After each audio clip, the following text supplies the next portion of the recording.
ভালো আছেন নিশ্চয়ই। আপনার তাই মনে হয়? কেন মনে হবে না? এখন তো আর আপনাকে কেউ ডিস্টার্ব করে না, তাই না? মন নিয়ে ভালোই খেলতে পারেন। সাধারণত যে কোনো খেলা খেলতে হলে অন্তত দুজন মানুষ লাগে, তাই না? আমি তো একা, আমার তো কেউ নেই। আপনি একা? ঝড় দেখেছেন কখনো?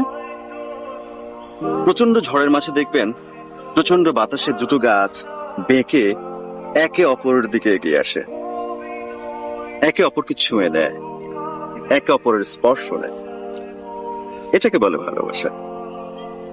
ভালোবাসার ক্ষেত্রে শুধু একজনকে না, এগিয়ে আসতে হয় দুজনকে।